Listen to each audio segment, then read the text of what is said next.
This is the key to the test that you just took. So in number one, you're given this quadratic function, 3x squared plus 2x minus 8, and you're asked to find the difference quotient for that function.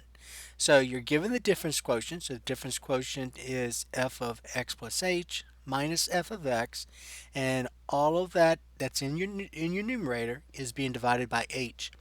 Now, one of the approaches that you've learned was to break this down into steps. And so the first thing you're going to do is you're going to look at that numerator, and in that numerator you basically have two operations that you're doing. You're trying to find f of x plus h, and then you're going to subtract from that f of x. All right, so let's go ahead and do step one. So step one is to figure out what f of x plus h is. So let's go ahead and write this as step one. So step one would be to find f of x plus h. So when I find f of x plus h, remember what that means. So that means I go to my function f, and wherever I see that variable, I'm going to substitute x plus h. So this becomes 3 times x plus h. So in place of x, I'm substituting x plus h, and I'm going to add to that 2 times x plus h, and then minus 8. So wherever I saw the variable in my function f of x, I substituted x plus h. So x became x plus h, x became x plus h. Now we have to do some work here, so we got to get rid of all these parentheses. Now be a little bit careful. Some of you still have incorrect assumption that whenever you see parentheses and there's a number in front, you can automatically distribute. That only applies if what's inside the parentheses is being raised to the first power. All right, so remember the order of operations says you have to do exponents before you do multiplication. So the reason you can use a distributive property here right away is because x plus h to the first is still x plus h. And so you could distribute. Over here, though, x plus h squared is not x plus h, so you can't distribute yet. You have to go ahead and multiply this out. So let's go ahead and do that. So let's go ahead and square x plus h, and so we get x plus h times x plus h. Now remember, most of you, or probably all of you, probably going to use FOIL.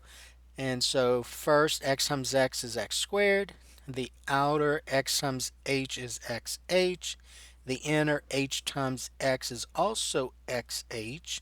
So remember, whenever you square a binomial, first of all, you're going to get a trinomial. But in particular, the outer and the inner terms are always the same. And so notice I get xh and another xh. And then the last, h times h, is h squared. And then when you combine like terms, the out and the inner, you're going to get x squared plus 2 xh's, and then plus h squared. So that part right here is this only. So we're going to rewrite this x plus h squared using this trinomial. All right, so then I get 3 times x squared plus 2xh plus h squared. And now I can go ahead and distribute here, so that's plus 2x plus 2h minus 8. And then going ahead, and now I can distribute here because this trinomial is being raised to the first power. So I get 3x squared. 3x times 2xh is 6xh. 3 times h squared is 3h squared. And then plus 2x plus 2h minus 8. All right, now none of these are like terms, so you cannot combine anything. So at this point, we're done with step one. So that was this. Now step two, remember, we're using a procedure here. So then step two is we're now going to subtract from f of x plus h, which I just found, that's this, and I'm going to subtract f of x. So step two is basically this. Step two is basically you're doing the numerator. So f of x plus h. So we're going to say find f of x plus h minus f of x. All right, so I found this already. That's step one, so that's all of these terms here. So I get 3x squared plus 6xh plus 3h squared plus 2x plus 2h minus 8.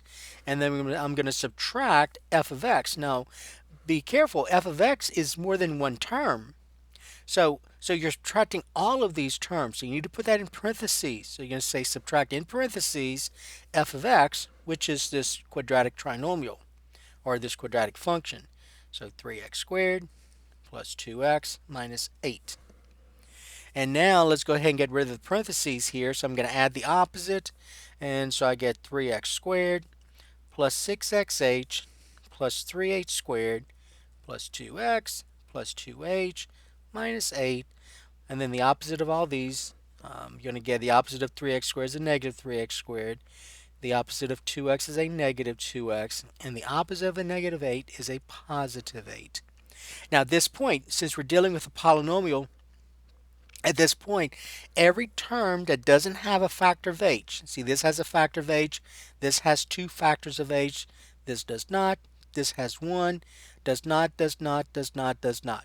So every term that does not have a factor of h, its opposite better be located, better be in this polynomial that you see here. And so you do 3x squared and a negative 3x squared 0. This has a factor of h, this has a factor of h, this does not, so you better see a negative 2x, and you do. This does not, a negative 8, positive 8. So every term that's left, if you notice, every term that's left, and remember we're dealing with a polynomial, so every term that's left will have at least one factor of h. All right. Now at that point, what I would do is I would factor out that factor of h. So each of those terms has a factor of h. This one has 2, this has 1, this has 1. All right, so you're going to do this. You're going to say h times 6x, because h times 6x is 6xh, plus, and then you're taking out one of these, so that's 3h, and then plus 2. All right, so that's your step 2. So that's your numerator. That's this right here. So your numerator is this. Now remember, the purpose of factoring out an h at this point is at the next step you're going to divide by h, and those two factors of h's will divide out. So your step 3 then is the actual difference quotient. So f of x plus h minus f of x divided by h. And so you're going to now say, well, my numerator is this, h times 6x plus 3h plus 2 divided by the denominator, which is h. And at that point, these h's, these factor of h's divide out, and you're left with 6x plus 3h plus 2.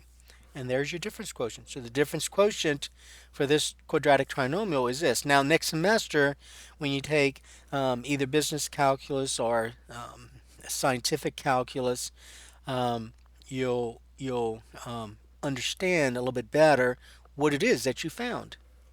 But that's it. So that's a difference quotient for that function. It does mean something.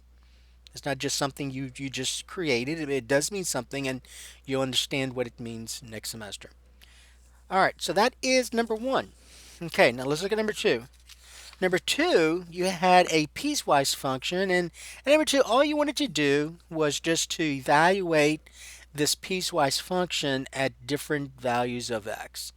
So when doing 2a, you want to find g of 4, but remember g of 4 is made up of 3 different functions depending on the domain. And so you're going to use 2x plus 5 if the value of x is greater than 4. You're going to let g of x equal negative 3x if the value of x is just 4.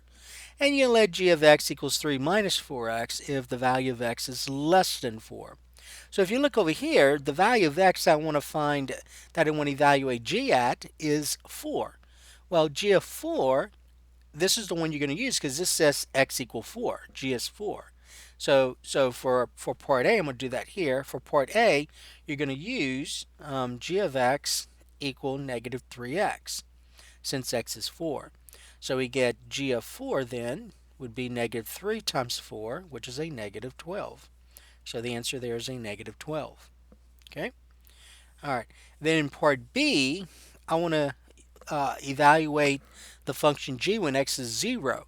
So you got to look at these particular parts of the domains that's here.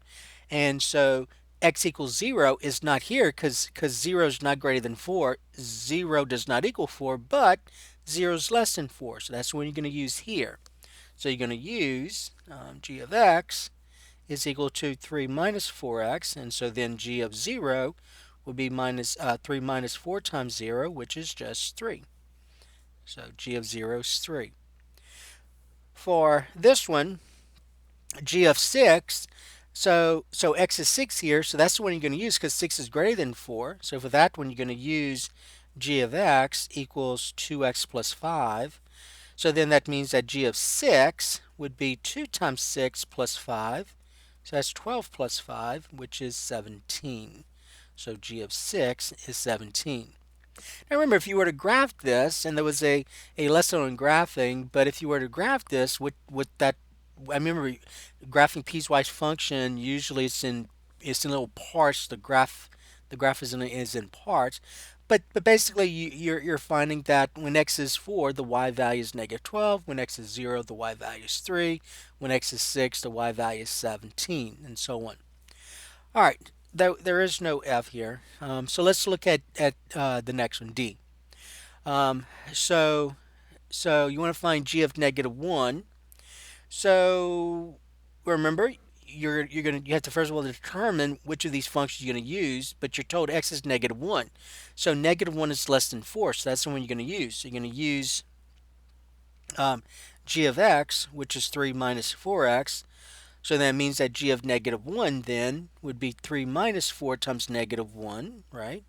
And so we get negative 4 times negative 1 is a positive 4, so that is 7. All right, and so that's it. So that's number 2.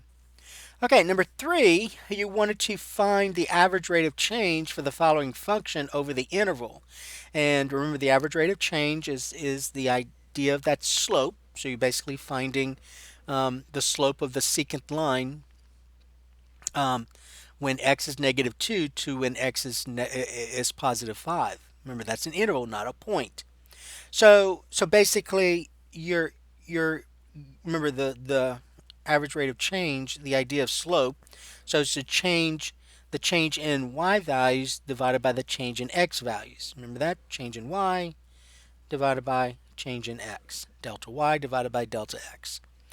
So if you put, remember, that's not a point, so don't think of this as xy. That's an interval. So over the domain going from negative 2 to 5. So if you put 5 first in the denominator and then subtract negative 2, then what goes up here has to correspond to when x is 5. So you're trying to find that y value. So to find that y value when x is 5, you're going to say, well, I need to find g of 5. So you're going to say g of 5. Then to find the y value when x is negative 2, then you're going to say, well, I need to find g of negative 2.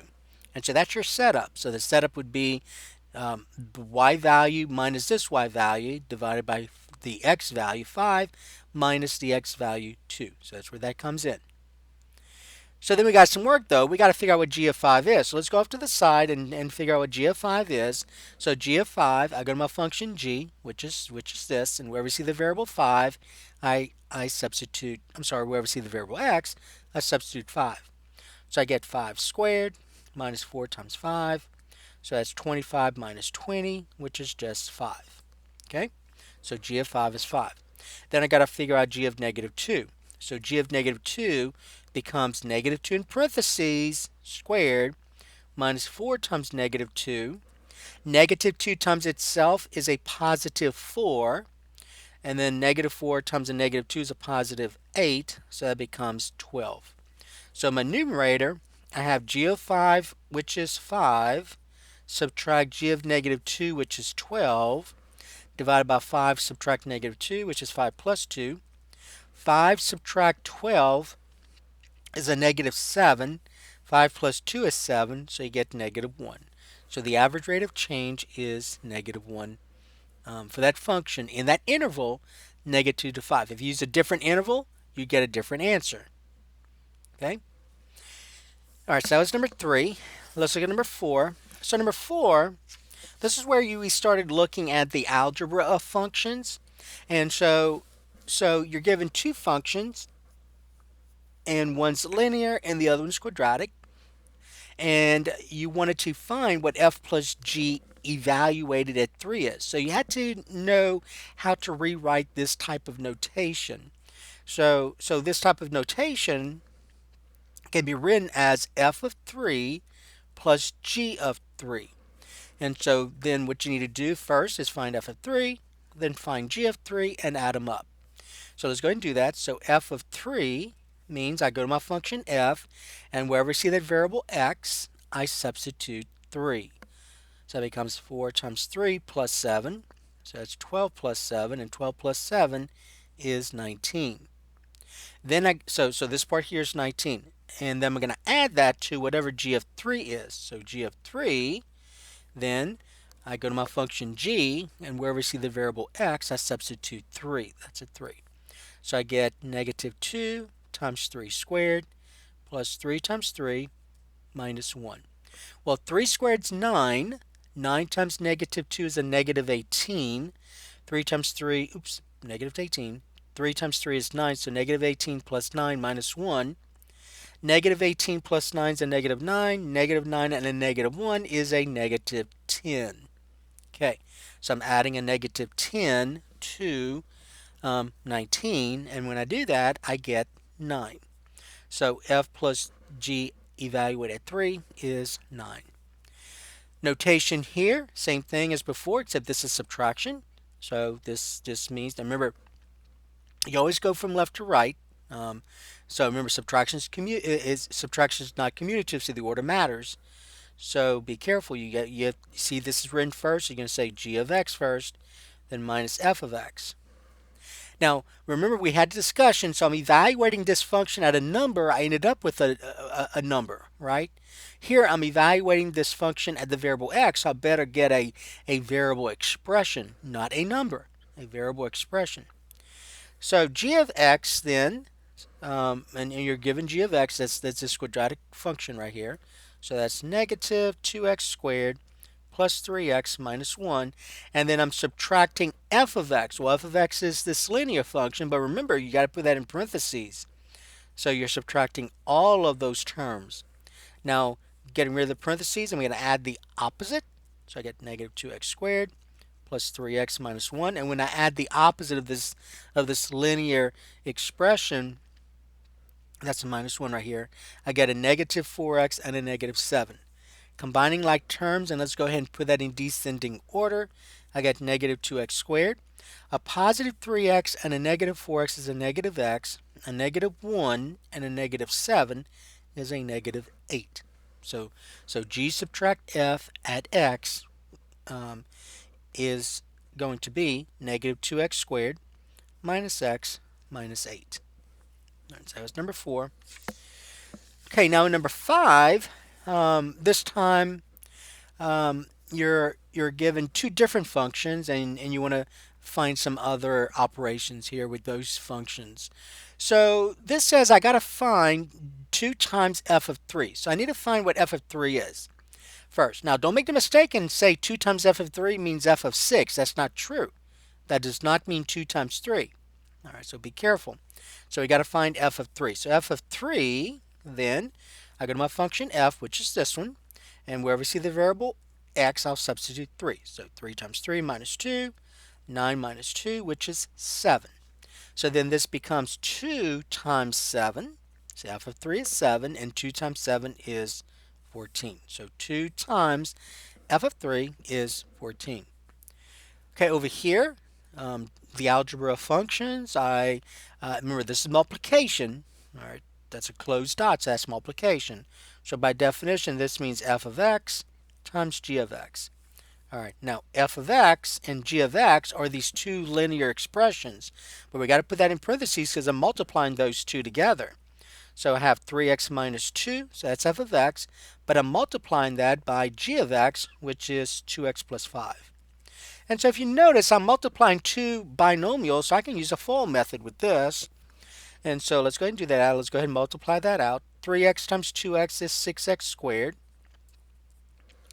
The outer, 3x times 5 is 15x. The inner, negative 2 times 2x is a negative 4x, and then a negative 2 times a positive 5 is a negative 10. Combining like terms and putting in descending order, I got 6x squared, 15x, and a negative 4x is positive 11x, and then minus 10. And that's it. So f times g evaluated at x is 6x squared plus 11x minus 10. So again, notice that here I'm evaluating the function f at a number. I'm multiplying it by another number. I better end up with a number. Here, though, I'm multiplying these two functions at the variable x, so I'm going to end up with a variable expression. Okay, next problem. Now this time, notice you have this open circle here. So remember, that means composition. So the idea of composition, so that's where you take one function and you're placing it inside of another function. Now, this notation, you have to remember what that notation means. So f composed with g at 2 means f of g of 2, just like this. So f of g of 2. So you're going to rewrite this with two sets of parentheses, one function embedded within another. So that's the idea of taking one function, putting it inside of another. So you're taking g of 2 and you're going to place it inside the function f. So now we got to find that innermost one, that embedded one. And so let's go off to the side and figure out what g of 2 is. So g of 2 says I go to my function g, which is this quadratic function, and wherever we see the variable x, I substitute 2. So get negative 2 times 2 squared minus 3 times 2 plus 2. Order of operations, 2 squared is 4. 4 times negative 2 is a negative 8, right? So negative 8. And then negative 3 times 2 is a negative 6, and then plus 2. Negative 8 and a negative 6 is a negative 14, plus 2 is a negative 12. Okay? So g of 2 is a negative 12. So what I found is this right here. All right, so g of 2 is equal to a negative 12. So then we're going to replace g of 2 with negative 12. So now I've got to find what f of negative 12 is. So then I go to my function f, and where we see the variable x, which is here, I'm going to substitute negative 12. So I get 3 times negative 12 minus 7. And so 3 times negative 12 is a negative 36. And a negative 36 and a negative 7 is a negative 43. So f composed with g at 2 is a negative 43. Okay, now I want to find g composed with f at x. So remember, I'm evaluating a function at a number, end up with a number. All right, so here I get evaluating this function at x. This composition at x, I'm going to end up with a variable expression. But remember what g composed with f means and the order in which you have to write it. So you're going to say g is listed first. You do it like this, f of x. So basically you're taking the function f of x and you're embedding it, you're substituting it inside the function g. So f of x, though, remember f of x is this linear function 3x minus 7. So I'm going to replace the notation here with 3x minus 7. Okay? And then I go off to the side and I figure out what g of 3x minus 7 is. So remember g of x, let me go ahead and write it out here. G of x was this quadratic function right here. And so then wherever we see the variable x in this function, I'm going to substitute 3x minus 7. So then this becomes negative 2 times 3x minus 7 squared minus 3 times 3x minus 7 and then plus 2. So then I got to now get rid of the parentheses. So just like before in another problem, since this expression here is being raised to the first power, then I could distribute. But here I can't do that yet. I've got to square that. So let's go off to the side and let's go ahead and square 3x minus 7. Let's go ahead and do that here. So 3x minus 7 means 3x minus 7 times itself. Okay? So I'm going to FOIL this, and when I do that, 3x times 3x is 9x squared. 3x times the negative 7 is a negative 21x. Now remember, when you square a binomial, the outer and the inner are going to be the exact same thing. So negative 7 times 3x is a negative 21x also. Negative 7 times a negative 7 is a positive 49. And then combining like terms, I get 9x squared. The outer and the inner, those are both negative 21x. So when I add them up, I get a negative 42x. And then plus 49. Now what I found was this part of this term right here, this binomial squared. But that binomial squared, which is this trinomial, is now being multiplied by negative 2. So they get negative 2 times 9x squared minus 42x plus 49. I can now go ahead and distribute this, so that's negative 9x plus 21 plus 2. Now distributing the negative 2, I get negative 2 times 9x squared is a negative 18x squared. Negative 2 times a negative 42x is a positive 84x. Negative 2 times 49 is a negative 98. Then minus 9x plus 21 plus 2. Okay, combining like terms, negative 18x, use your negative 18x squared. Use your calculator if you need to. Positive 84 and a negative 9 will give you 75. Positive 75x, right? A negative 98 and a positive 21 and a positive 2. So 21 and 2 is 23. So a negative 98 plus 23 will equal a negative 75. So it looks like when I take g and I compose it with f at x, I'm going to end up with a new function that is negative x squared plus 75x minus 75. All right, so that's number 6. Okay, number 7. So basically, in number 7, I'm giving you a table. So this should have been an easy problem for you because the values are given in this table. And you want to evaluate each of these at these numbers, numerical numbers. The To do this, you have to know how to read this table to begin with. Well, and also you need to know what this notation right here means. So remember, that's composition, those open circles. But you got to rewrite this. So you got to rewrite f composed with g at negative 2 as f of g of negative 2. And so therefore, g of negative 2, so you go to your table, you got to figure out what g of negative 2 is. Well, g of negative 2 says when x is negative 2, what is the y value? Now remember that you're dealing with the function g now. So you got to look at that column g. So this is the y value. These are the y values for g, and these are the y values for f. All right. So what's the y value when x is negative 2 from a function g? So when x is negative 2, that's this right here, my y value is a positive 3. So g of negative 2 is a positive 3. So then this can be written as f of 3. So now this means, what's my y value when x is 3 from a function f? So when x is 3 now, my y value from a function f is 4. So the answer is 4. So this is 4 here. Over here, g composed with f at 0, so it'll be g of f of 0. So f of 0 means, what's my y value when x is 0? But remember, you're looking at your function f. So that's this column. So when x is 0, see this is x. When x is 0, my y value from a function f is 1. So f of 0 is 1. But then I got to find f of 1 now, because all I found was f of 0. F of 0 is 1. So I replace f of 0 with 1. So now g of 1 means, what's my y value when x is 1? So when x is 1, my y value for g is negative 3. So the answer is negative 3. Over here, g composed with g at 0 means g of 0. So g of 0, always do the innermost first, the embedded one. So g of 0 means, what's my y value when x is 0? So when x is 0, my y value is negative 2. So then this becomes g of, remember this right here is negative 2 now.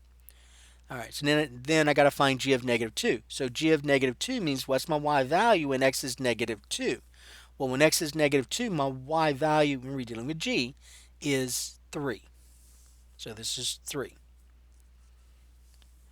The next one, and the last one on this one, um, f composed with g at 3 means f of g of 3. So g of 3 means what's my y value when x is 3. So when x is 3, my y value is a negative 2. So then I'm going to find f of negative 2 because g of 3 is negative 2. So f of negative 2 means what's my y value when x is negative 2. So when x is negative 2, my y value is 5. So this becomes 5. Okay? All right, so that was number 7. Okay, number 8. And number 8, you're given, now there are two parts, and um, you're you're you're given this function f of x, and f of x is, notice this is square, so this is quadratic. And the quadratic function is written in this form, x minus 3 squared minus 5. And then it says, which of the following best describes the transformations of y equal x squared to obtain the graph of that function? So remember, y equal x squared is your parent function. So we talked about the idea of parent function. So there's basic functions. That's a parent function. So you want to take this parent function and you want to do some operations to it, some transformations rather, to get this function. The question is, what are those transformations? Now, now in this case, there's only two transformations. So there's a transformation that involves this right here, and then there's a transformation that involves this right here as well. So there are two. So that's why when you look at those choices, here's your parent function, and then you get one transformation is this, and the other one's this. So you see the word and. So first one, second one, first one, second one, first one, second one, first one, second one. Question is though, which one is it? And to be able to determine which one it is, you had to study that section on transformations, and the transformations involved here would have been vertical and horizontal translations. That's the only ones involved here. So vertical is where you're going up and down, and then horizontal is where you're going left and right. So basically, you're going to take the parent function x squared, and it's x squared because this is quadratic. You're going to take the parent function x squared, and then the two transformations involved here would be a vertical translation, so I go up or down, and then the horizontal, I go left or right. So that's why you see left, right, up and down. Okay. Now I want to explain this in terms of a graph. So let me go ahead and get some graph paper, and then we'll see what that looks like as we graph this.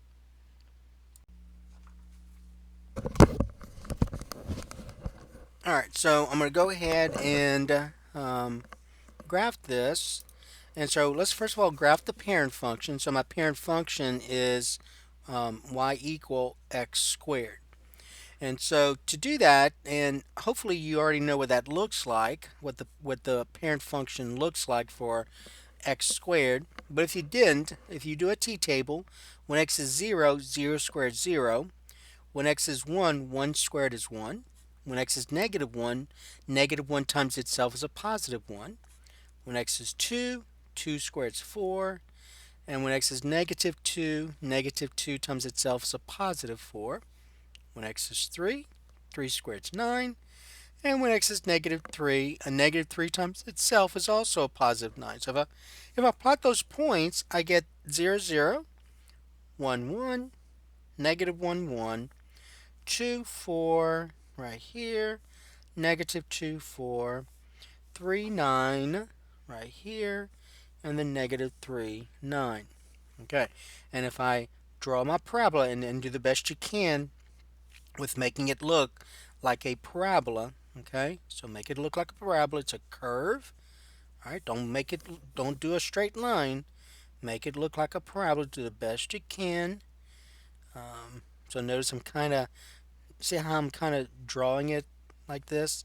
Do the best you can. Make it look like a like a parabola. Okay, one thing I want you to notice though is that this quadratic function x squared is symmetrical about the y-axis. This right here. Okay. Now this right here is not. When we graph this, you're going to see it's not symmetrical about the y-axis, but it is symmetrical about the y-axis. And remember, we talked about this as well. We talked about the y-axis in this case is the axis of symmetry because it goes through the vertex. All right, but it is symmetrical about the y-axis. Okay, now so I want to use transformations. I want to do some things to this parent function to get this right here. So here's the one I'm interested in. So x minus 3 squared minus 5. Now one of the things you learned was that um, if you have f of x, I'm going to write as minus 3, f of x minus 3, remember what that means is a horizontal translation. Whenever that 3 is inside of your function, see this versus this. So this right here says I go to my function f, which in this case would be the parent function, and I would substitute x minus 3. So that's where you see in this x minus 3. That's a horizontal translation. Now, you got to think counterintuitive though. All right, so some students think that hey, so that means I'm gonna take my function f, and then I'm gonna shift it to the right. I'm sorry, to the left 3 units because I see a negative 3. That's not true. Okay, so the notation's kind of this x minus h. So always write it as x minus x minus. So this is already written as x minus, so my h here that I'm thinking of is just as 3, and that 3 is positive. So x minus h. So that's a positive 3. So basically that means I'm gonna take my parent function, I'm gonna shift it to the right 3 units. That's what that means. So that means I'm gonna take all these points here, I'm gonna go to the right 3 units. 1, 2, 3. 1, 2, 3. 1, 2, 3. 1, 2, 3. Same thing here. 1, 2, 3. 1, 2, 3. 1, 2, 3. All right, and so then we're gonna get this. Okay, so this right here. Let me go ahead and draw it and kind of write it out like that. All right, now this darker one right here that I'm tracing over, remember that's your parent function, right? That's the parent function. So that is y equal x squared. When I take when I take x squared and I shift it to the right 3 units, then it becomes x minus 3 squared. Okay, so that's what this is. So this is y equal x minus 3 squared. Now what I want to do is now see there the number on the outside. So whenever you add, let's say k, I'm going to call it k plus k. So that's a vertical translation. So the inside's a horizontal, the outside's a vertical, and so this is a vertical translation. That is easy to visualize. So if it's in this case minus 5, you're going to go down 5. If it was plus 5, you go up 5. But this is minus 5, so then I'm going to go down 5. So that means every point here, I'm going to go down 5. 1, 2, 3, 4, 5. 1, 2, 3, 4, 5. 1, 2, 3, 4, 5. Same thing here. 1, 2, 3, 4, 5. 1, 2, 3, 4, 5. And we're going to just leave it like that. And so then we get this. Okay, something looks like this. Okay. All right. And so this one here, the bottom one right here, is x minus 3 squared. So basically I took this one, right, which was x minus 3 squared, and I'm shifting it down 5. And so that's what this is. Okay, which is the function you wanted. So this is really what you wanted to graph. That's a 5. Okay, and notice, by the way, when we talked about it earlier, see this function right here? That's symmetrical about the y-axis, isn't it? Okay, and so remember, whenever a function is symmetrical about the y-axis, that's an even function. Now, this quadratic function has an axis of symmetry, and we've talked about that before, but notice it is not symmetrical about the y-axis. So the question I'm going to ask you at this point is this quadratic function here an even function? And the answer is no, because you notice that it is not symmetrical about the y-axis. It has an axis of symmetry. They all do. All quadratic functions have an axis of symmetry, but this is the only one that's considered an even function because it is symmetrical about the y-axis. This one's not. Now, that wasn't part of this problem, but I just wanted to bring that up. All right, and so that is this. That's what that graph looks like. All right, and in this problem, you didn't have to graph it, but it helped. It would have helped if you would have visualized it in your mind what was happening. And so therefore, the answer should be this one, I think. So it's shifted to the right 3 units and down 5 units. So that's the answer for that one. Okay. All right. Now in letter B, you're given this quadratic function, and my quadratic function is f of x equals 3x squared minus 2x plus 4. And I wanted you to determine algebraically if the function is even, odd, or neither. All right. Without looking at the graph, you have to determine algebraically.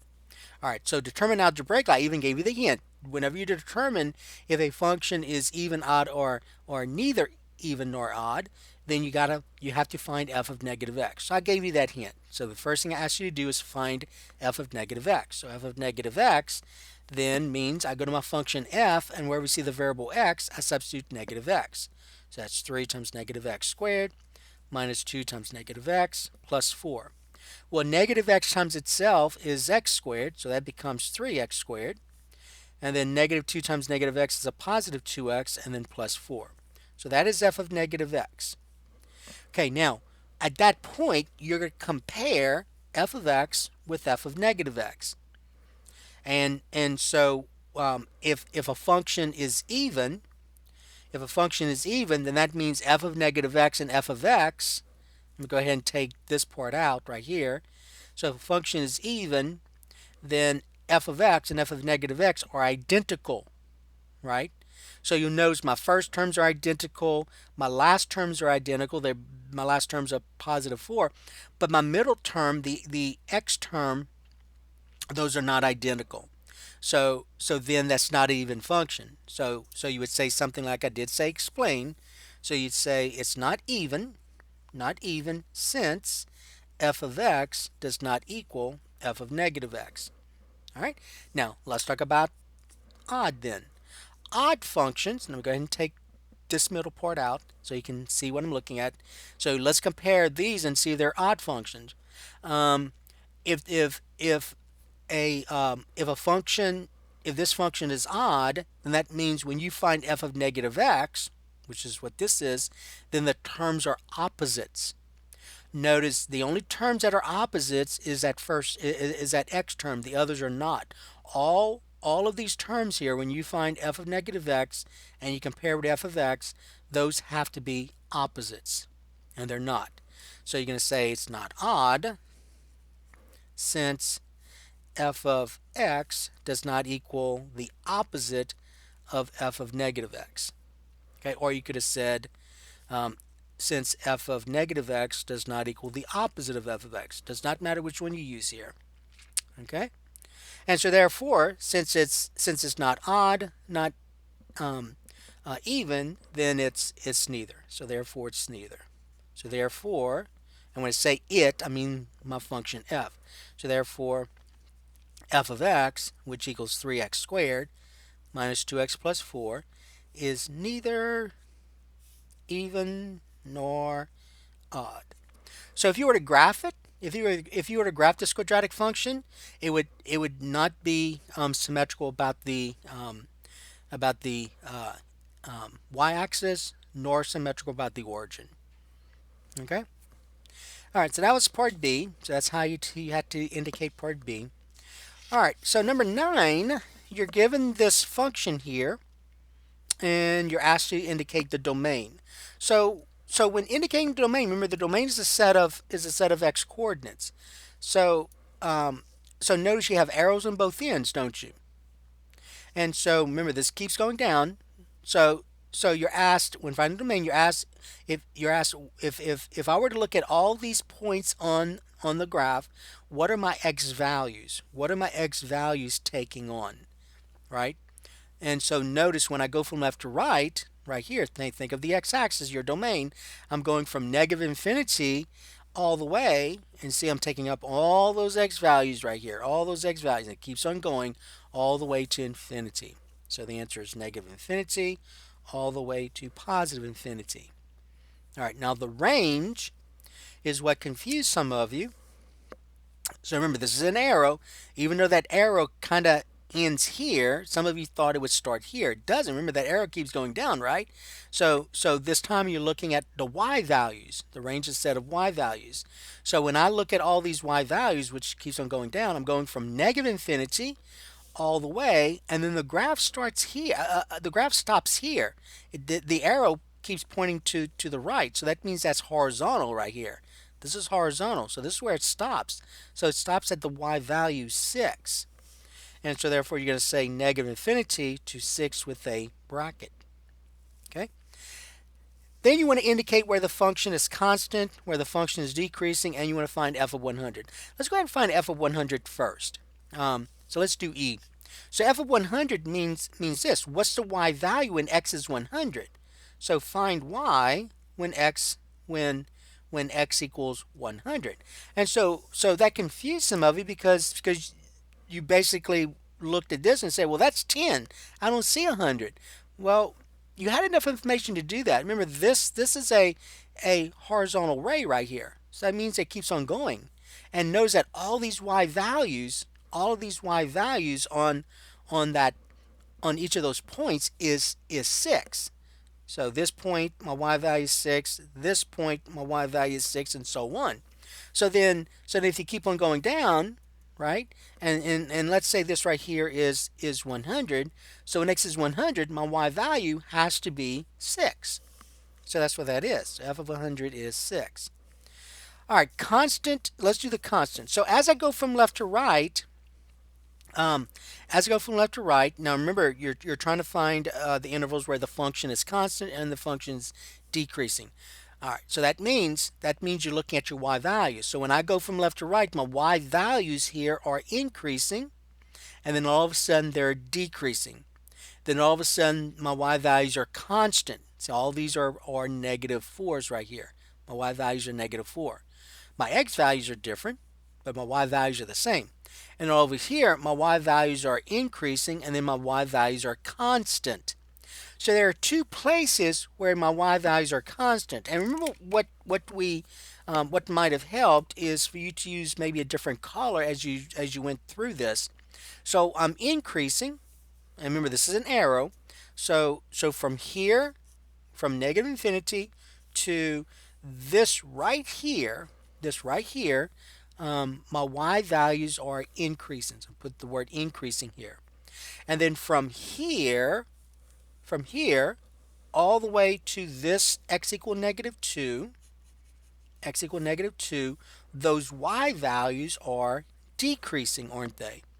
And then all of a sudden from x equal negative 2 to x equal right here, and so that's 4, that's 5. So x equal 5, my y values are constant, right? So from x equal negative 2 to x equal 5, my y values are constant. And then from x equal 5 all the way to x equals 7, that's a 7 here, my y values are increasing. And then they're constant from 7 to infinity. All right, so they're constant in two places. From negative 2, now remember the answer, you're going to put the domain. So they're constant from negative 2 to 5. So you're going to, and whenever you're talking about increasing, decreasing, or constant, you're going to do an open interval. So you're going to say negative 2 to 5, union, and then from 7, x equals 7 to infinity. 7 to infinity, just like that. And then decreasing, So decreasing, there's only one place where we indicated decreasing. So decreasing was only from x equal negative 6 to x equal negative 2. So you can say negative 6 to negative 2. Okay? All right, so that is number 9. Okay, and then finally number 10. Okay, you're given this function and you want to state the domain. Notice again that you have arrows on both ends, right? Actually, you want to state the range here. So the range is a set of y values. Notice the y values go along the y-axis. So you ask, if you look at all these points on the graph right here, what are my y values taking? All right, so all these y values keeps on going down. So you go from negative infinity all the way. See all these y values here. X is negative 4. You get a point here, a point there, a point here. I didn't mean x, I meant y. Y is negative 4. When y is positive 8, you get a point here, here, here. When y is, let's say, 10, you get a point here, here, here. And then it keeps on going up, right? So when y is 40, you get a point here, right? So you're going from negative infinity all the way to positive infinity. So that's your range. Okay. Now, where's the function in decreasing? Just like in the previous problem. Notice I'm increasing here, then all of a sudden I'm decreasing, and then all of a sudden I'm increasing, right? So let's go ahead and shade that in right here. So this is where I'm decreasing. So I'm decreasing from here, from x equal negative 2, from x equal negative 2 to x equal positive 2. So I'm decreasing in that interval. So the answer is going to be from negative 2 to a positive 2. So negative 2 to a positive 2.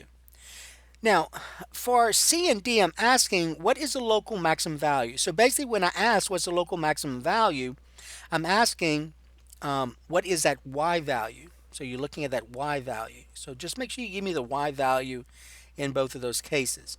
So when we get a local, remember local is just in a certain region, in a localized region of the graph. And whenever you're given a polynomial function, it's pretty easy to determine if you have a local max, local min. So you'll notice that when I go from left to right, I'm increasing, then all of a sudden I'm decreasing. So within that little interval right here, this is a maximum point. So that will be considered a local maximum. Okay, and then all of a sudden I'm decreasing and then increasing. So this right here within that little interval right here, this would be considered a local min. But I'm asking for those y values. So my y value right here for that point is 16, and that y value right here for that local minimum is negative 16. So this would be 16, and this would be negative 16. And then the last one, I want you to tell me if this function was even, odd, or neither. Well, remember, an even function is symmetrical about the y-axis. So that function is not symmetrical about the y-axis because if you take this little piece right here, let's say, and reflect it about the y-axis, you don't have it here, do you? So that cannot be an even function. Then I'm asking, is this function odd? Well, remember, odd function is symmetrical about the origin. So you got to think origin. Okay, this is y-axis. This is origin. All right, so remember we talked about odd function. So when we talked about an odd function, that means this. If I take this point right here, and just let's think about it. If I take this point right here, and I reflected about the origin. Here's the origin. I reflect about the origin, and I go that same distance. This distance equals that distance. I'm going to get this point here, right? If I take, let's say, this point here and reflect it about the origin, that distance, same thing as that distance, I'll get that point here. If I take this point that I know something about, I know that point right here is 2, negative 16 in it. And I reflect that about the origin. I want you to notice something. Reflect that about the origin. And move the ruler up a little.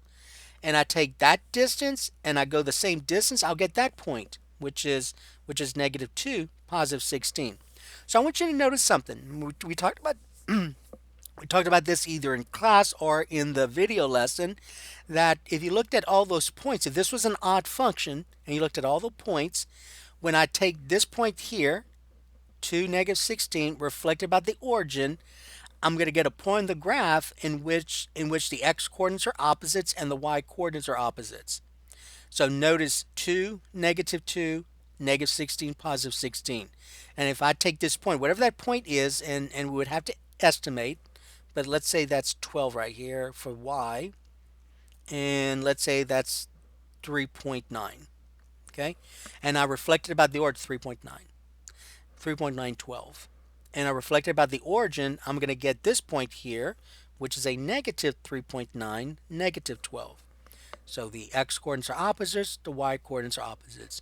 The point being that this function that you see here is an odd function. It's an odd function because it is symmetrical about the origin. This is the origin. Every point in the graph, if you reflect about the origin, you get the point on the other side that's on the graph. And the x coordinates are opposites, the y coordinates are opposites. Take this point here, right here, reflect about the origin, I'll get um, I'll get this point here, where the x coordinates are opposites and the y coordinates are opposites. Okay. All right, and so that's it. So that is the key to the test that you just took. Okay. All right. So I will go ahead and post this as soon as possible.